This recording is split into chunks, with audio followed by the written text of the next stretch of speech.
Hey guys, what's going on? It's Ash here coming at you today in Clash Royale with a real special episode for you guys. I had the privilege to sit down with Woody. You guys know him as the leader of Reddit Alpha. He's also a frequent poster on the Reddit subforums for Clash Royale, and he's just a real big influencer in the community. He's also an Expo/Mortar, basically an all-around Siege pro player. So what I did was I had the opportunity to talk to him, and we discussed a variety of topics, starting with his visit to Finland. He actually just got back from Helsinki in Supercell headquarters, where he talked with the game developers, giving them feedback from the community, and there's really no better guy to touch base with than Woody. So we're going to talk to him about that. We're going to talk to him about the most and least popular cards in the game and why they're the best and the worst of the current meta. We're also going to go ahead and end this episode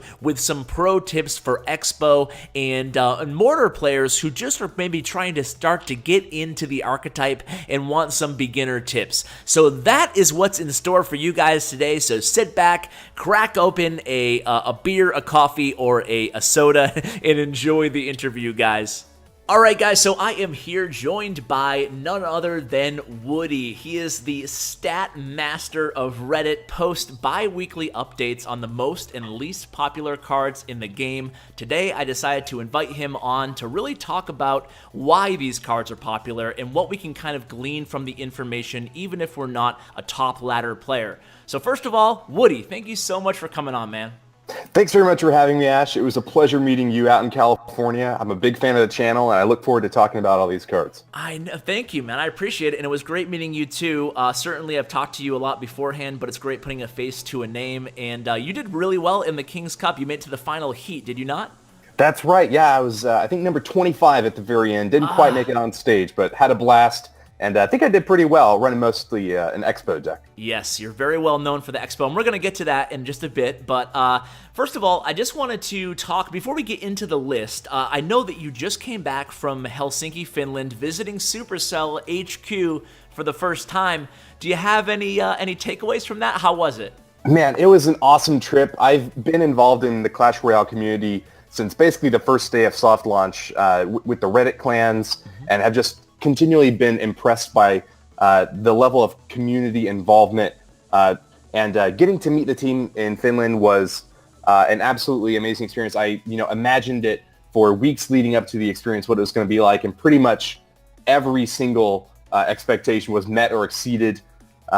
It was pretty cold there, but besides that, the warmness of and generosity of all the devs that I got to meet, and speaking with them about the current meta game and where the future of Clash Royale is headed was a lot of fun, and I have great hopes and aspirations for the game, and am renewed in my spirit for Clash Royale. That's so good to hear, man. Is there anything is there any advice? Is there any tips or any feedback is the word I'm looking for? Any feedback that you gave them that you can share with us?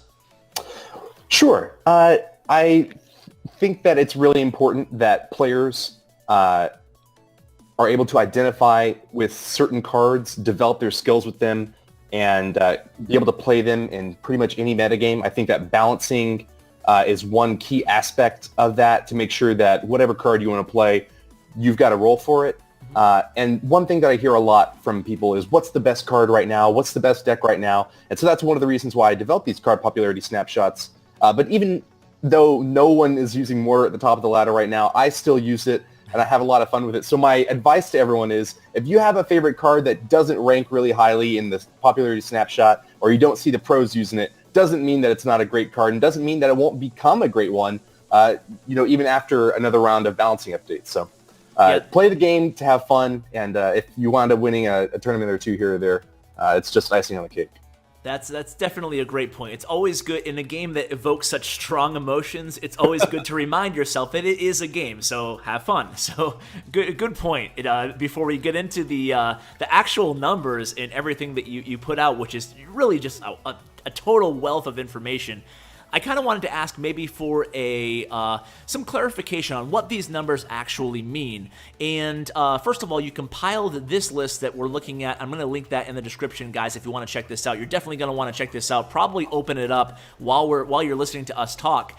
But the list that you compiled today has a list of, it's all the information is aggregated from the top 100 players on ladder play. Now, is there anything that tournament players or, people in mid to low level arenas, free-to-play players can glean from this information as well? Absolutely. This list is obviously perfectly designed for the people at the top of the ladder to know which cards they're using, which ones are really popular in the metagame, which ones might be overpowered, which ones are really versatile or just particularly good in the current metagame. But it's also useful for anyone, going on down the ladder into tournaments. It's not a perfect reflection of the cards that you would want to be using in your deck, but it's a pretty good indicator of if you had every card and you were one of the most skilled players in the world, which cards are you including in your deck? And so that's what the list reflects, essentially. Yeah, I really like the list too because, if you're even me personally, if I'm my deck's pretty good, I like it. My go-to deck that I've been playing this balance update in the current meta.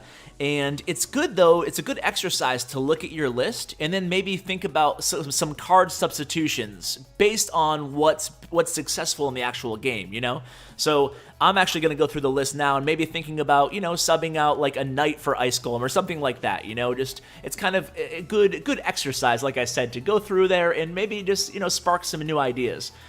So why don't we get to the actual list? And the three cards that came at the top in terms of popularity are the, to no one's surprise, Mega Minion, the Log, and Zap, with archers coming in right behind at number 4. Can you tell us why those cards remain so popular, and have they always been popular, or is it really more since the current meta that they really took that rise in popularity? It's a great question. I think that there's 3 key factors that influence the popularity of a card. First, it's versatility. If you can use a card in a lot of different situations, you're more likely to see that card than one that requires a very niche use case. The second is whether or not the card is just overpowered. If its stats are really good for its cost, you're going to see it a lot more often than a card that just doesn't work well in a lot of situations. And then the third thing is it good in the current metagame? If a card is hard countered by another one that is really popular, you're not very likely to see that one. So with the top 4 cards here that you identified, the ones that are used in more than half of all decks at the top of the ladder, Crazy. Mega Minion, the Log, Zap, and Archers, pretty much all 4 of those meet all 3 of those criteria in terms of versatility, good stats, and good in the current metagame. Absolutely. Could you give us maybe like a 5-10 seconds on each of those cards and tell us maybe why? I know you did that in your write-up, but maybe to just tell folks who haven't read it yet. Absolutely. Mega Minion is resistant to all spells. Basically, you have to spend at least 6 elixir on a spell if you want to kill the Mega Minion. It does a lot of damage both to single targets and to big groups of enemies, and it can't be hit by melee troops, so very useful in a lot of situations. The Log, or as I spelled it, the L-O-G-G, is very, very good also right now. It was recently buffed so that it rolls faster, farther, and for more damage. It is even higher than the very versatile Zap, and I think that's because of its low cost, its high damage, and the popularity of ground-based attacks right now. Lava Hound decks haven't really been quite as successful at the top of the ladder, and so the Log is still useful both against kind of small chip damage-oriented decks and against kind of some of the bigger tanky ground-based decks. Next one is Zap. So Zap isn't used quite as much as the Log, but it's still very popular. It's able to hit air troops. It's able to reset the targeting of any troop or tower in the game, so works very well with big troops like the Golem and Giant when you need to reset an Inferno tower, and it also instantly hits whatever target it's aimed at, so you can play it on your opponent's side of the arena, unlike the Log. So Zap gets a lot of value, and then the last card that's used in more than half of all decks is Archers. It works very, very well against Graveyard. Some people have started to realize recently. It's resistant to spells also. Zap, arrows, and the Log aren't enough to kill the Archers. You really have to upgrade to Poison, which isn't hardly used at all, or a Fireball, which can be difficult because a lot of players will split the Archers behind their King Tower and go for both lanes. So all 4 of these cards, very versatile, very good, and work well in the current metagame. Yeah, and we talked about, actually, before we started recording, we talked briefly about, what this list actually means. And it's important to note, probably, and point out for people, it may be a little bit obvious too, but just because these cards, are the top 8 cards, doesn't mean you should put all 8 of those cards in your deck. The win condition cards, it seems they tend to be a little bit less popular because you really only need 1 or maybe 2 in a deck. That's right on point, and that's one of the reasons why I include the suggested deck lists. Just because all these cards are very popular doesn't mean that they go well together. In a lot of cases they will, but it takes a little bit more of an artistic side to put a deck together rather than just kind of the scientific number grinding that we get from the popularity snapshot. Exactly. Now, the biggest decline in popularity seems to be the Golem, which is kind of surprising. It seems like I still see a lot of Golem out there, but it's followed by the Baby Dragon and the Lightning. Any insight as to why those 3? I mean, part of it, I'm sure, is because they were so popular that naturally they see a big decline because they were, they seem to be in every deck for a while there. But any further insight into why we're seeing a little bit less Golem, Baby Dragon, and Lightning? Of course, anytime a deck becomes really extremely popular in the metagame, even if the cards themselves are a little bit overpowered, you will see that deck a little bit less often as players become accustomed to countering that. So that could be one potential explanation. Another is the fact that the previous time that I pulled this snapshot was from under tournament rules at the King's Cup. And I think that really big cards like Golem tend to work better under tournament rules where you have 2 additional minutes of double elixir overtime to make that big push finally happen. And those 3 cards are quite often seen in the same deck together. The Golem, Baby Dragon, Lightning cards all work extremely well under tournament rules. And if you're able to make that big push happen, they will obliterate your opponent. But on the ladder, it takes a little bit longer to build that up. Sometimes players want to go for more of a chip damage-oriented style with more control elements in their deck that doesn't tend to lean toward how Golem players play their decks. So the biggest gainers are Bowler, Giant, and Hog Rider. So interesting to see the Golem kind of losing a little bit of steam and the Giant gaining a little bit of steam after the Giant was, back in the Goizen days, the Giant was absolutely everywhere. Excuse me. Why do you think people are switching from the Golem to the Giant? I think that the switch partly has to do with the fact that on ladder you have 2 minutes less of overtime to work with. But the Giant also in some ways can counter a Golem. You're both putting a lot of hit points on the table in terms of the elixir that you spent, but with the Giant, you have 3 additional elixir to throw into support troops to make a big push happen, perhaps splitting onto the opposite lane. Puts a lot of pressure on a Golem user to be able to try to counter it, especially because Golem decks often use things like Baby Dragon and Archers that have difficulty taking down a big Giant that's played at a relatively highly statted, big body for only 5 elixir. Yeah, that's definitely a good point. In having that 1 minute overtime versus 3 minutes overtime, definitely a factor that you got to, kind of keep in mind. Would you expect to see, the tournament cards when you did the tournament standings 2 weeks ago? Was it a big difference in terms of card variety that you see on ladder play, or was it pretty much the same? There's a fair bit of difference in there. Cards that are really good in every setting will still be really good regardless of whether it's tournament rules or ladder. The Mega Minion, for instance, had 86 appearances under tournament rules and only 84 on the ladder. Yeah. So not a big drop-off there. Typically cards that will get chip damage or kind of guaranteed damage on the enemy tower, like a Miner. Spells tend to do rather well under tournament rules, as opposed to the ladder in which you, once again, have less time to get that tower down, and so you really kind of need to rely on a bigger assault or maybe a more tricky line of attack, as we saw with the rise of Hog Rider. Absolutely. So the current dead cards right now, or the cards at the very bottom with no appearances on the list, are Wizard, Witch, Valkyrie, Sparky, Rage, Prince, Poison, and a few others. So do you think all these cards are... Or do you think any of these cards are underrated right now, or do you suspect that they all maybe are in need of a buff? Almost across the board, they need a buff. Yeah. There are some that are particularly bad in the current metagame. What I'm thinking mostly of are things like Valkyrie, cards like, I guess... Right. Sparky, not just in the current metagame, it's kind of bad overall because it's very easy to get the reset on there. Yeah. So Sparky just has a whole host of difficulties apart from that. But yeah, cards like Wizard, very overcosted for what they're able to do. They can take out hordes very well, but you don't see a whole lot of swarmy type gameplay. And even the decks that are kind of running a swarmy type element to them will probably have a counter for the glass cannons, we call them, the troops that deal a lot of damage but don't have a whole lot of health, like the Witch, like the Wizard, like a Musketeer.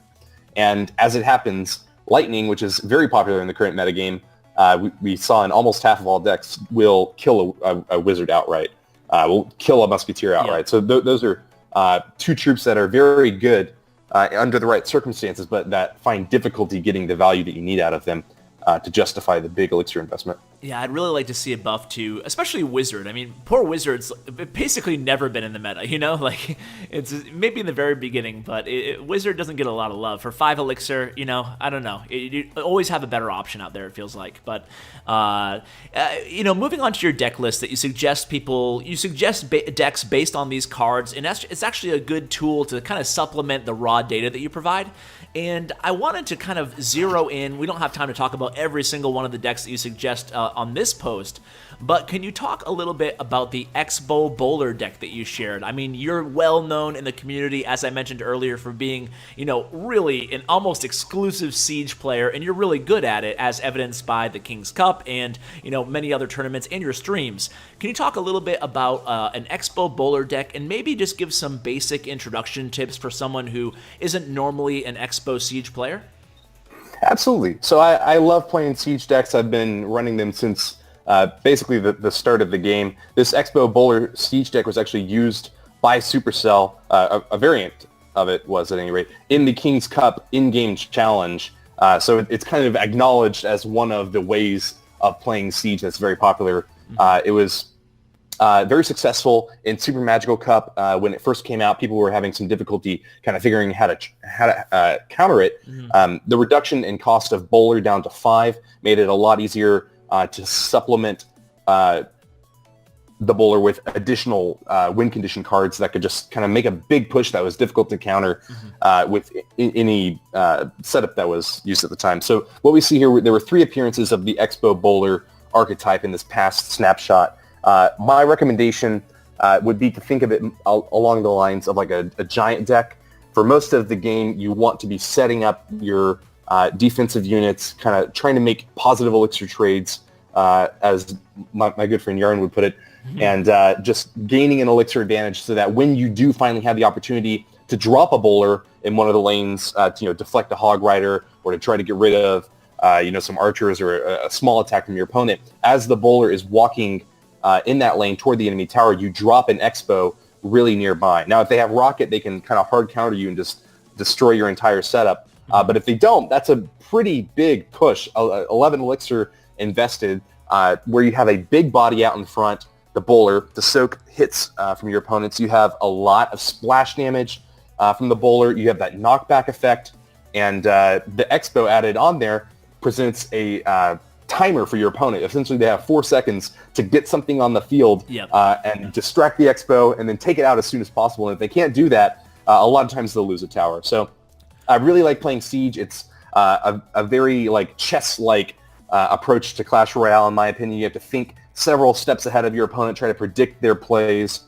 So this Expo Bowler Siege deck works particularly well in double elixir overtime. It's quite difficult actually to build up the push that you need in the first couple of minutes of the game. But if you're patient and you make the right plays early on, and you don't suffer too much of a beat down from your opponent with like a Golem or a Royal Giant or a Giant-based deck, this Expo Bowler deck can work very well. And I encourage your viewers to check it out if they're interested in Siege. Give it a try, and I hope they have success with it.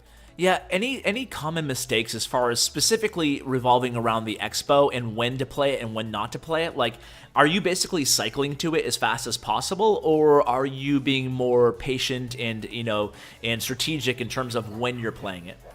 That's a great question, and I would say that patience really is a virtue when you're playing a Siege deck. You've got to get almost an ideal setup if you want to make the connection that you need with your opponent's tower. A big mistake that Expo and Mortar players will use right when they switch to the archetype is to try to cycle through them as quickly as possible, like it was a Hog Rider or something, to try to get your opponent out of rotation and just get that connection that you need as soon as possible. What you often find is it doesn't work. Your opponent will realize that they're playing against the Siege deck and will adapt to prevent you from getting that connection that you're looking for. It takes 4 seconds to lock onto the tower, and so you're not really going to be getting much of a surprise factor against them. The best way to get that damage in is to make sure that you have an elixir advantage, or if you're not able to get one, that at least you have a big push to support and defend the Expo or the Mortar. And I would say that one of the other key mistakes that players will often make is throwing too much elixir on the board or trying too hard to commit to an Expo or a Mortar that's been damaged already. Just know when to let it die. Yeah, exactly. You've got to, start off with maybe an Ice Golem, maybe an Ice Spirit or something really small out in front to distract and give you an opportunity to respond to whatever your opponent plays against the Mortar or the Expo. But kind of once you see it, you need to make a really quick judgment call. Is this something that I can take down, and can I keep this Expo alive and drill through and get some damage on tower? Or if I overcommit in defense of the Expo, am I going to wind up losing my opposite lane? Because the 6 elixir investment solely for offense is pretty big in the Expo. So I like it though. I mean, I'm not an Expo player myself, and I'll tell you I'll ask you a question about one of those reasons why in just a sec. But it is a cool card. I think the game needs more, and I love the fact that there are these pure offensive cards like this, because really I think offense. Well, I think it's a no-brainer. The offense drives the game, so I like that Siege is an archetype in the game. But the question I had for you is, one of the reasons that kind of scares me about Expo is if you lose a tower first, it seems like an almost, monstrous task to try to make the comeback with an Expo being your win condition, at least to me. Any tips for if you lose the first tower? How do you do? Because obviously, especially if you're going against the tower in the lane that you lost a tower, it just seems really difficult to actually mount a comeback because the opponent can, counter your Expo directly on your Expo if you try to go for that same tower. So do you shift lanes? How does your gameplay change when you're down a tower first? That's a great question, and this is something that applies almost equally to Mortar decks. Whenever you're playing Siege, there's a lot of mind games that go into trying to force your opponent to play on one lane or the other. Of course, your question was about once you've already lost a tower, what to do, but I think that it's instructive to think about before that, how did you lose that tower in the first place? Yeah. And to try to, if you're down 500 hit points on one tower relative to the other, start playing your Expos in the opposite lane. Start playing your Mortars in the opposite lane to force them to play troops in that lane to try to kill the Expo or the Mortar, right? One of the great advantages that you have in playing offensive cards like Expo or Mortar that stay on your side of the arena is that you can dictate both the tempo and the lane in which the combat is taking place. So if your opponent is clever or, you make a mistake, they might be able to drill through that and still take one of your towers down. At that point, you are going to be really, really hard-pressed to take down the tower in your opponent's lane if you've already lost your tower in that lane. So I would almost every single time switch and try to take down the opponent's tower on the other side of the one that I still have up. Yeah. If you are in a situation where it's like a 1-1 draw and you've kind of split like caddy corner, towers have been taken down, you can actually play your Mortar or your Expo in the center of the arena right next to the river. And this is actually something that I'll do quite often against Hog Rider decks to try to force them to spend a lot more time in the center of the arena where they're being hit by my towers and I have more of an opportunity to finish them off. But when you have an Expo or a Mortar set up in the middle, unless your opponent has something like a cannon or a Tesla or an Inferno tower to kind of burn that offensive building down really quickly, it can present kind of a difficult decision for them regarding, do I want to try to take that Expo or Mortar down, or do I want to try to go for the next tower in the sequence? And so it can sometimes catch people off guard. They don't often see Expos and Mortars placed directly at the river. And if they have any ranged troops, those also work really well. against that sort of placement, but I think that's one of the only tools that you really have in your toolbox to take down an opponent's tower once you've already lost yours on that side. Yeah, that's actually some really solid advice there, and I like how you compare it to a chess match, and it's cool. You always have to kind of think 1 or 2 moves ahead of your opponent. So before we wrap things up today, can you let folks know where they can find themselves some more Woody? Absolutely. I'm the leader of Reddit Alpha. We're a global top 50 clan, and we have our subreddit, r/CR Reddit Alpha. I'm also really active on the main Clash Royale subreddit, and I have also started streaming recently. I'm on Twitch. WWoody123 is my Twitch username, and it's the same here on YouTube. So I just want to thank you so much for bringing me on your channel. I've been a longtime fan, and it's an absolute pleasure to be able to talk with you about something that I'm really passionate about and care a lot about, and that's Siege gameplay in Clash Royale. And so, yeah, I appreciate your time, and thanks for having me on. I appreciate you coming on, man. And guys, it will really, trust me, you won't regret checking him out. I'll include all the links to his Twitch, his YouTube, and Twitter. Do you mind if people hit you up on Twitter, maybe ask you some questions or some follow-up questions that I probably didn't cover in this video? Absolutely. I'm at Woody_CR, and I've got my DMs open as of the time of this video, so would be happy to answer any questions and talk about Siege gameplay. Well, Woody, thank you so much. You're a total bastion of the community, and it's just been a total pleasure to have you on. Really appreciate all the work you do for everybody in this community, so thank you again, man. Thanks very much. So there you have it, guys. I hope you enjoyed this interview as much as I did. Woody, definitely a wealth of knowledge. Make sure you show the guy some love on Twitch. I'll be sure to include the links to his Twitch and Twitter in the description below, guys. Thank you so much for watching, and as always, take care, guys.